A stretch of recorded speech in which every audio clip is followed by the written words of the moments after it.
It is our writing time. So today we're going to look at a way to plan out our story.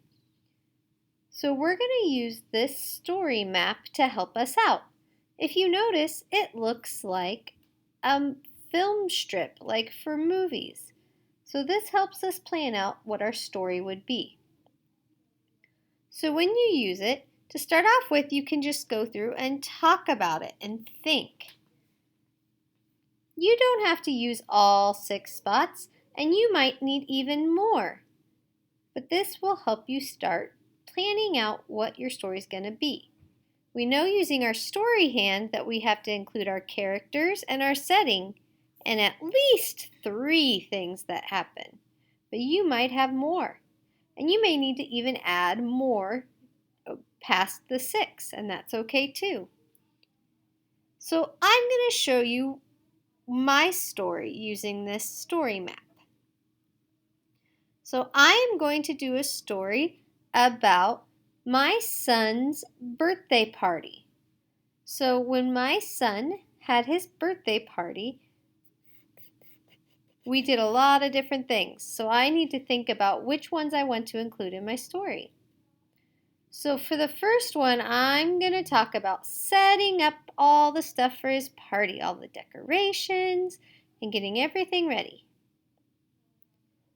Then I'm going to go to number 2 and think what happens next. Then all of his friends come. I go to the next one. In this box I'm going to think what happens next. So we said we set up the party, all of his friends came. They played lots of games together. So this one's going to be playing games together. Then we're going to go to number 4 because that would be next. We ate some cake and he blew out his candles. At number 5, we're going to have he opened his presents. And then number 6 is going to be we cleaned up and went home. So looking through this, I was able to plan out my whole story. So then I would be ready to start drawing those in. So after I got done saying it, I can go back and draw some little pictures to remind me what my story is going to be about. I don't need to draw the whole picture. I'll do that in my book. These are just going to be some short, quick pictures to help me remember what my story was going to be.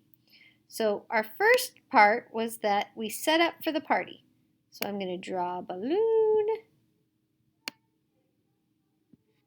and some streamers to show setting up the party.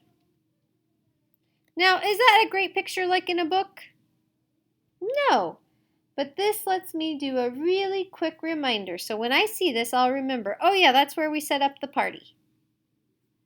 Then we said all of his friends came. So I'm going to draw some really quick people. Again, if I was doing this in my book, I would try to make my people look better and add hair and eyes and all those things. But this just is something to help me remember what comes next. So we set up our party. All of the friends came. They played games. So for this party, it was at a bouncy place with trampolines. So I'm going to show them on the trampoline, and that's going to be my jumping motion lines. Then he blew out his candles and we ate cake. So I'm going to draw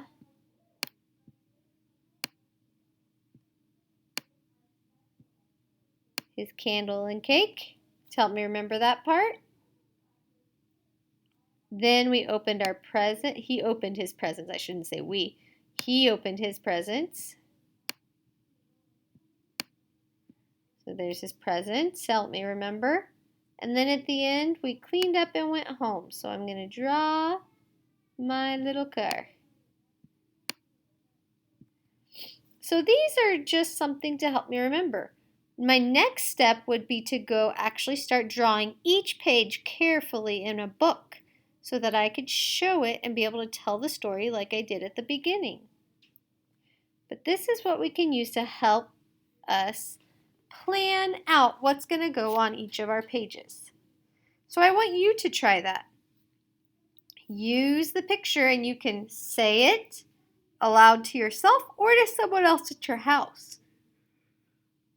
Then draw some quick, simple pictures just like I did to be able to show what your story is going to be about, all of the steps. Remember, it's okay if you don't fill them all in, and it's okay if you need to draw some more to add even more things. Happy writing!